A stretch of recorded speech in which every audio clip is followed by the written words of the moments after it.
Bonjour les amis, j'espère que vous allez bien. Vous avez vu le titre, aujourd'hui on va parler de gens qui gagnent beaucoup d'argent. Depuis longtemps, une bonne partie des êtres humains est animée par quelque chose d'assez simple. Avoir la meilleure récompense en faisant le minimum d'efforts possible. Et ben dans cette vidéo, ce n'est pas du tout ce que nous allons aborder.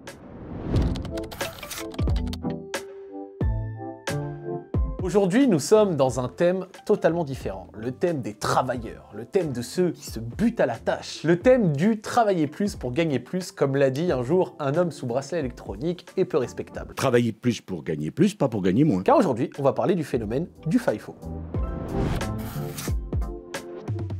Mais avant tout, qu'est-ce que c'est le FIFO? FIFO, c'est la contraction de Fly-in, Fly-out. Le Fly-in, Fly-out, c'est très simple à comprendre. C'est une pratique de certaines entreprises opérant dans des secteurs situés dans des zones avec des conditions climatiques très difficiles au sein de certains pays. Le résultat, c'est qu'elles sont souvent contraintes ou alors qu'elles font le choix, et la différence est importante, d'amener par avion leurs employés pour qu'ils puissent travailler sur place pendant quelques semaines avant de rentrer chez eux. J'ai parlé du FIFO, mais globalement, il y a également le DIDO, Drive-in, Drive-out, le BIBO, Bus-in, Bus-out, ou alors le CISO, Ship-in, Ship-out. Bref, le principe et l'idée restent la même, seul le moyen de transport, lui, est modifié. Pour cette vidéo, je me suis grandement basé sur l'Australie, où la pratique du FIFO est institutionnalisée et même encouragée par le gouvernement d'Australie occidentale, mais en général, le travail en FIFO s'effectue avec un roulage assez intense, et le plus classique qu'on peut retrouver, c'est le 2 semaines de travail à peu près 12 heures par jour, une semaine de repos complet. Maintenant qu'on a dit ça, qu'on a posé les bases, on va se poser quelques questions. Quelles sont les entreprises qui offrent ce mode de travail et quels sont les avantages et inconvénients de ce mode de vie, que ce soit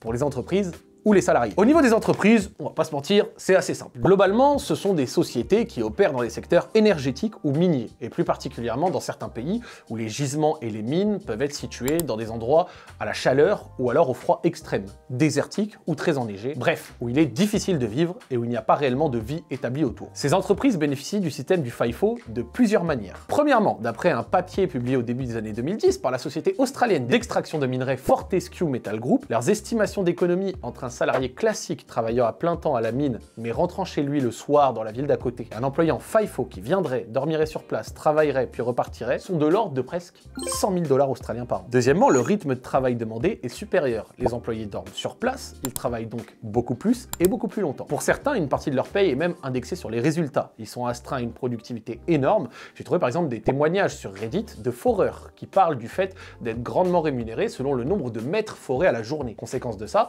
certains ne veulent même pas perdre 10 minutes pour manger, histoire de gratter le plus d'argent possible. Ça là, ce que vous voyez, c'est la ville de Port Hedland. Quand tu cliques dessus sur Google Maps, t'es directement dans l'ambiance. Globalement, Port Hedland, c'est une ville avec des mines autour, exploitées notamment par la société Fortescue.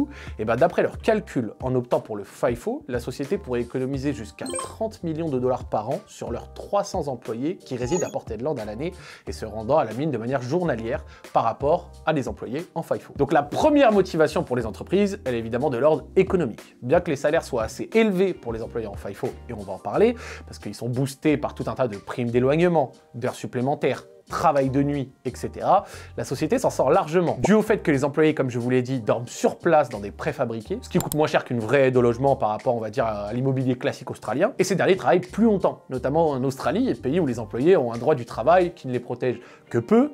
Par exemple, en Australie, ils n'ont pas 35 heures, ils ont les 38 heures, et au-dessus de 38 heures, il n'y a pas de réelle limite aux heures supplémentaires possibles. C'est, on va dire, une formulation suffisamment floue pour pouvoir faire travailler les gens au-delà de la raison. D'ailleurs, le fait que les employés en FIFO viennent puis ensuite repartent, c'est un des points qui est globalement assez critiqué en Australie autour de ce système parce que du coup, ces derniers n'apportent que très peu de bénéfices à l'économie locale. Globalement, les gens ils viennent sur place, ils travaillent 2 semaines en vivant dans un espèce de village aménagé avec des préfabriqués, souvent peut-être une piscine, quelques commodités, mais ils ne consomment pas ou très peu de choses issues de la région, puis ensuite ils repartent. Résultat, la région ne bénéficie pas réellement de la mine via une réinjection de l'argent généré, mais bref, ça c'est encore un autre sujet, mais je tenais quand même à l'aborder. Ces gens n'apportent que très peu à l'économie locale. Maintenant qu'on a dit tout ça, quel est donc l'intérêt pour ces personnes d'aller travailler en FIFO? Bon, je vous l'ai dit un petit peu, mais globalement, c'est assez facile à comprendre. C'est l'argent. Je m'appelle Lou, je viens du sud de la France, de Montpellier. J'ai 34 ans et je me suis arrivé en Australie il y a 2 ans. Moi, je travaille donc pour l'industrie des mines. Je suis en tant qu'utility. Je m'occupe de tout ce qui est la partie hôtellerie, kitchen. Je peux m'occuper aussi du bar. Je peux aller faire du nettoyage industriel sur la mine. Je m'occupe de l'admin. Donc, c'est vraiment l'hôtellerie. Je suis un des métiers les plus bas de l'échelle en termes de rémunération. Je suis au SMIC australien. Je travaille 12 heures par jour pendant 7 jours d'affilée, 14 jours d'affilée, 3 semaines, un mois, ça dépend du besoin de l'entreprise. Je gagne $2500 net par semaine. C'est un petit peu difficile à expliquer. Je suis sur un minimum horaire, mais au bout de 8 heures, je suis en overtime. Après, je suis encore en overtime. Les samedis et les dimanches, c'est des salaires totalement différents. Voilà. Mis bout à bout, je gagne $2500 australiens net par semaine. Depuis quelques années, le FIFO a été boosté sur les réseaux sociaux et notamment des créateurs de contenu sur TikTok qui ont mis en avant ce mode de vie comme quelque chose de très lucratif via plusieurs points. Tu travailles dur, mais t'es très bien payé. Tu dépenses peu, donc t'économises beaucoup. Et quand t'as du temps libre, tu peux vraiment en profiter. Alors autant en Australie, les locaux, le niveau de vie est assez élevé. La vie est chère, mais les salaires le sont globalement aussi. Donc ça ne parle pas forcément énormément aux natifs, même s'il y a évidemment pas mal de natifs qui travaillent en FIFO. Mais à votre avis, à qui ces promesses ont particulièrement plus parlé? Les travailleurs étrangers.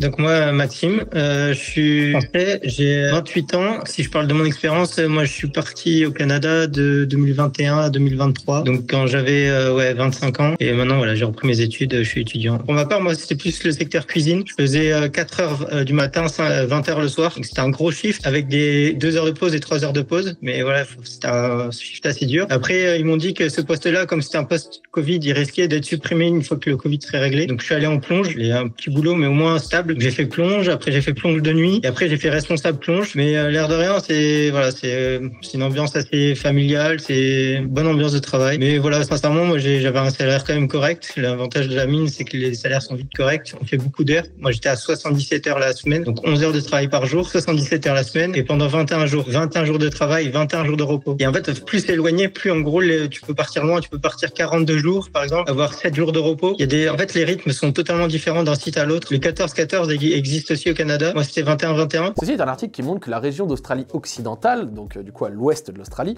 déclarait en 2022 manquer de 13 000 travailleurs dans plusieurs secteurs stratégiques. 2022, c'est également à peu près le moment où le phénomène du FIFO a subi un buzz énorme sur les réseaux sociaux, et c'est également depuis cette période que l'attrait pour le FIFO est devenu énorme. J'ai retrouvé l'un des premiers TikTok qui vend un peu ce mode de vie, ça met dans l'ambiance quoi. Du minerai, des grosses machines, de la suie, de la poussière, de la sueur, mais dites-vous que fin 2021, celui-ci, ça a un peu ouvert le bal à après des créateurs de contenu qui limite ne parlent que de ça. Un petit mot sur l'Australie, le secteur justement énergétique, minier, etc. représente vraiment une très grosse partie du PIB et est concentré dans l'ouest et le centre du pays, d'accord? C'est pour ça que du coup c'est des zones où il y a moins de monde. Il y a par exemple la grande ville de Perth à l'ouest, mais sinon l'essentiel des grandes villes, Melbourne, Sydney, Canberra, sont concentrées à l'est. Et donc c'est aussi pour ça qu'ils ont un petit peu du mal à trouver des gens qui sont chauds d'aller vivre dans la partie un peu moins active de l'Australie. Donc globalement, le FIFO, il a gagné un attrait assez énorme dans ce pays, surtout auprès des travailleurs étrangers. Personnellement, j'ai 30 ans, et habituellement, j'entendais plutôt parler de ceux qui allaient en Australie, pour notamment, par exemple, travailler dans les fermes. Et ça, c'était il y a 10 ou 15 ans. Après quelques recherches, j'ai trouvé que le travail dans les fermes était toujours d'actualité, mais davantage, par exemple, pour valider son visa avant d'éventuellement essayer d'autres métiers. Et en parlant de visa, ce graphique montre l'évolution des visas accordés à des étrangers afin de travailler dans des mines du pays, sachant qu'il ne montre même pas l'entièreté des travailleurs étrangers se rendant en Australie pour le faire, parce que certains pays possèdent des accords permettant de faciliter l'accès au travail, comme par exemple le PVT ou les accords régionaux avec la Nouvelle-Zélande ou autre. Donc la question qu'on va évidemment maintenant se poser, c'est est-ce que toutes ces promesses sont vraies? Est-ce que ces TikTok, ces créateurs de contenu qui te promettent la richesse en travaillant en FIFO, même avec peu d'expérience au départ, sur fond de discours de motivation un peu bullshit à les podcasts, sont justifiés ou non? La réponse est oui! Mais on va prendre quelques cas comme exemple de Français qui témoignent de l'expérience en FIFO. Dans ce TikTok, cette créatrice de contenu qui travaille sur un camp, donc pas dans la mine directement, détaille ce qu'elle a gagné exactement sur les 5 premiers mois de son année 2025. Donc c'est tout récent. 50 000 $ australiens sur 5 mois pour 73 heures de travail par semaine, vu qu'elle a commencé en 3 semaines de travail, 1 semaine de repos avant de repasser en 2-1, ce que je vous disais un peu plus tôt. Je suppose que ça explique le fait qu'après 50K en 5 mois, elle explique toucher 100K en 1 an. Sur ces 50K, elle a dit qu'on retire 10K de voyage, ça fait donc 40 000 $ australiens économisés en 5 mois. Quand on fait la conversion, ça nous fait à peu près 56 000 € de salaire annuel. En supposant qu'elle maintienne son rythme de dépenses dans les voyages, et vu ce qu'elle partage, j'ai l'impression que c'est le cas, ça voyage plutôt bien dans la région, on peut supposer qu'elle doit économiser de l'ordre de peut-être 30 40 000 euros par an. Et donc en faisant un calcul vraiment de coin de table, en se basant sur un rythme toute l'année de 2 semaines travaillées, 1 semaine de repos pour 56 000 euros. Ça fait à peu près donc 4 666 euros par mois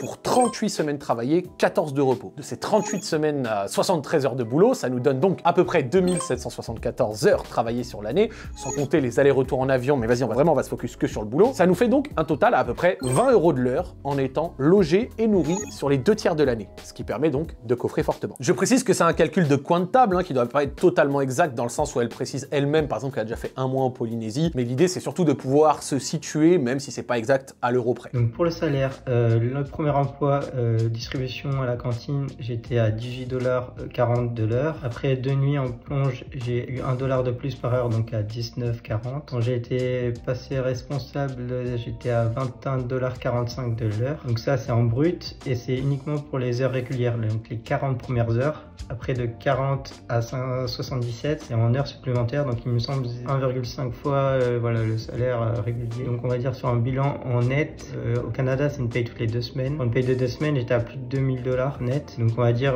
4000, 4500 net, ça dépendait des heures supplémentaires, juste comme ça. Après, sur la première année, donc de janvier à décembre, j'avais fait 55 000, il me semble, dollars l'année. Mais la deuxième année, j'ai fait de janvier à juillet, je suis parti en juillet. Donc seulement en 6 mois, j'avais fait 56 000. Donc pour vous dire que c'est possible en travaillant fort, avec un emploi plus correct, un meilleur salaire, donc j'étais responsable des shifts, beaucoup de jours supplémentaires de travail. Donc voilà, c'est possible de gagner plus, mais il faut partir du principe que c'est dans les salaires les plus bas. Les 18 $, c'est dans les salaires les plus bas. Mais en mine, ça peut monter voilà, facilement à 40 $ de l'heure pour les emplois de mineurs. Les salaires s'envolent très vite après. Donc à ce moment-là de la vidéo, je vous demande, est-ce que vous seriez prêt à aller à l'autre bout du monde pour faire ça? Pas encore convaincu? J'ai un autre exemple. Dans cet article très intéressant des Échos, on a un témoignage, celui de Megan et son copain, qui témoignent de ce qu'ils ont vécu là-bas, et pour vous la faire courte, c'est vraiment un truc de fou. Globalement, l'histoire, elle est assez similaire à beaucoup. Ils ont vu les TikTok et compagnie, ils sont arrivés en Australie en 2022, avec un PVT. Ils ont fait un peu le tour du pays en van, etc. Tu connais, ils ont travaillé dans le secteur agricole, avant de pivoter vers la mine. Au début, ils ont dû payer quelques formations de leur poche pour obtenir un poste, puis ont pu évoluer en interne, jusqu'à conduire, par exemple, des gros engins, ou faire du nettoyage à haute pression.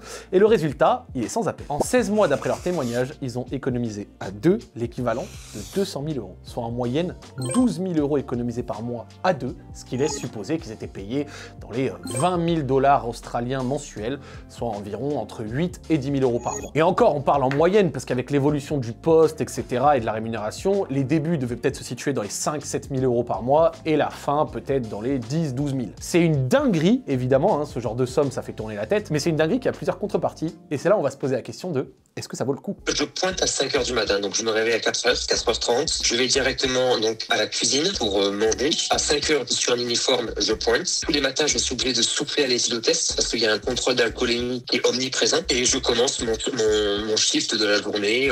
Et je vais aider en admin pour la remise des clés parce qu'il y a un nouvel avion qui vient d'arriver, donc les personnes ils vont faire leur checking. Je vais aider à la cuisine pour terminer le service. De midi à 13 h, j'ai 1 heure de pause. Donc souvent, je fais une sieste. Et après, à 13 h, je repars jusqu'à 17 h où je vais sur le site de la mine directement pour faire du nettoyage industriel. Je reviens et je vais faire du ground, donc ça veut dire que je vais m'occuper du camp de la mine où je vais aller vérifier que la piscine soit accueillante pour que les mineurs, quand ils reviennent de leur shift, ils puissent aller se baigner. Voilà, c'est tout un process. Il y a aussi une chose importante, c'est que ce sont des dollars australiens qu'on gagne. Ça dépend quel est le projet, mais ramener ces dollars australiens en euros, ça veut dire utiliser des taux de change qui, en fonction de la bourse, fluctuent ou pas. Et là, on peut avoir énormément de dollars australiens, mais en euros, ça représente plus grand-chose. Voilà, il y a tout ça qui est à prendre. Voilà, c'est pas se dire oui, dans un an, j'y vais et j'essaye de gagner 100 000 euros. Waouh. Par contre, les choses positives, on est à 3 heures de Bali avec des dollars australiens. Quand on va là-bas en vacances, on peut avoir une vie de roi. Voilà,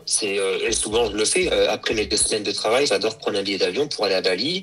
Et en fait, même mon budget de billets d'avion, resto, tous les jours, plus hôtel, je dépense moins que si je faisais une semaine à Perth. Maintenant qu'on a présenté les points positifs, on va quand même garder l'exemple de Megan et de son copain pour aborder l'un des principaux défauts de ce genre de travail, à savoir l'amplitude horaire. Eux étaient sur un rythme, faut vraiment être fou, sur un rythme de 2 semaines travaillées pour 2 jours off seulement. soit des semaines en moyenne de 84 heures de travail. C'est absolument dantesque et niveau santé mentale et physique, extrêmement compliqué à tenir. De même, ce sont des métiers qui sont difficiles. Megan, par exemple, au début, elle devait se tenir de jour comme de nuit devant la mine avec une alarme pour faire sonner si jamais il y avait un problème. Dans l'article, il témoigne également d'un boulot qui consiste à devoir arroser de la boue pendant 12 heures pour surveiller qu'elle ne bouge pas un tuyau. Tant dire que c'est voilà, un peu répétitif et pas très stimulant intellectuellement. Ceux qui font du forage sont par exemple en partie rémunérés par le nombre de mètres forés, c'est ce que je vous disais un petit peu plus tôt, donc il y a aussi une incentive à ne jamais s'arrêter, etc. Donc c'est éprouvant physiquement, mentalement, et rappelle que dans le cas d'une mine, il y a aussi un aspect danger à ne pas minimiser. Une mine c'est polluant, il y a un aspect dangereux à la chose, il y a aussi un aspect environnemental, etc. Donc travailler dans ces conditions sur une longue période de temps, ça peut avoir des conséquences sur la santé qui sont assez évidentes. Quand tu vois d'ailleurs les TikTok qui te présentent les avantages de ce genre de boulot en mode t'as une vraie semaine de repos pour bien profiter, c'est vrai sur le papier, hein, mais dans la réalité, c'est quand même plus nuancé. J'ai retrouvé énormément de témoignages anglophones de travailleurs en FIFO qui expliquent que cette fameuse semaine de repos, les 2 premiers jours, tu peux rien faire tellement t'es lessivé physiquement et mentalement. It's pretty straining on your body.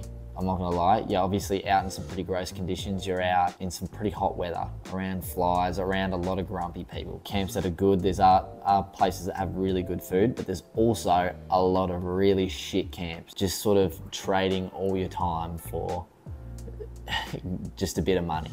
And for me, that's not worth it. It's shit conditions. You know, I've heard stories of offsiders and stuff, they have to shit in buckets, there's no toilets, stuff like that. So, and shit conditions, but obviously the money's better. So it's really up to you and what you think's worth it. But, you know, just think about it's not this awesome thing, this awesome holiday. It can be good for a short period of time. Ensuite, ça te laisse évidemment quelques jours supplémentaires, mais t'as quand même dans un coin de la tête le fait que je dois repartir et reprendre l'avion là dans quelques jours, repréparer tes affaires, faire tes lessives, tes machins, tes trucs, et quand tu repars, c'est à nouveau pour 2 semaines et ainsi de suite. Donc même cet aspect de réellement profiter, je suis pas certain qu'il soit si proche de la réalité. Ça va dépendre des gens, peut-être que des jeunes avec la force de l'âge, etc., ils mettent pas 2 jours à s'en remettre et qu'ils réussissent à vraiment kiffer un peu la life, surtout s'ils vont à Bali à côté, mais je pense qu'il faut la nuancer, cette fameuse semaine de repos. Et pour terminer, évidemment, avec la hype et l'attraction que ça a généré dans le monde, les places commencent à se faire de plus en plus rares. Il y a de plus en plus de candidatures sur un même poste. Il faut investir sur des formations coûteuses que tu dois toi-même payer pour être qualifié avant éventuellement de rentrer sur des postes où cette fois c'est la société qui va te faire évoluer. Certaines villes, par exemple comme Perth, la plus grande ville de l'Ouest australien, ont des problèmes dans leur capacité à loger toutes ces personnes qui viennent pour travailler en FIFO, et il y a des centaines de personnes qui tentent l'aventure à 20 h de chez elles pour ne rien trouver et rentrer la queue entre les jambes. C'est pour ça que certains des créateurs de contenu qui font un peu leur beurre autour de la promotion et la hype du FIFO vendent aussi souvent des guides et des formations et des astuces pour s'en sortir et trouver du travail sur place. Maintenant, à quel point ces guides sont réellement utiles ou alors un simple moyen de se faire de l'argent supplémentaire sur l'espoir de personnes à la recherche d'une meilleure vie, je ne vais pas juger le contenu de choses que je n'ai pas vues, mais je pense que certains doivent un peu en profiter. Pour finir cette vidéo, je vais me permettre de laisser une conclusion assez ouverte à celle-ci. J'ai essayé de prendre un thème que je trouvais intéressant et de vous l'exposer en parlant des points positifs et négatifs, en agrégeant des témoignages sans forcément à la fin vous proposer une morale ou autre, parce que la réalité c'est que quand je prends mon cas, ça fait 10 ans que je suis créateur de contenu, je suis très mal placé pour venir dire à quelqu'un qui écoute cette vidéo en travaillant dans le BTP ou en tant que caissier au SMIC, ouais non en gros tu devrais pas trouver ça intéressant d'aller tenter le coup dans un travail où tu pourrais économiser 3 fois ton salaire annuel en un an parce que c'est assez fatigant. Mais à l'inverse, je veux pas être le vendeur de rêve qui vous fait croire que c'est facile et accessible et que demain tu prends tes billets, hop, FIFO Life, let's go, c'est facile. Donc maintenant que j'ai dit ça, je vais donc vous la donner, la conclusion. Est-ce que vous seriez capable de le faire, de supporter les conditions difficiles, l'amplitude horaire hardcore? Est-ce que selon vous le type de paie mérite ses efforts? Parce que d'ailleurs quand on regarde au final, c'est vrai que la paie à l'heure n'est pas si intéressante que ça quand tu fais tous les calculs. Par contre, ce qui va être intéressant, c'est le volume d'heures travaillées et surtout les coûts que tu n'as pas. Logement et bouffe qui te permet justement d'économiser. Mais bon, à la fin, ça fait quand même des sous sur le compte. Donc merci à vous d'avoir suivi et passez une bonne fin de journée. Vous me dites votre avis en commentaire. Ciao.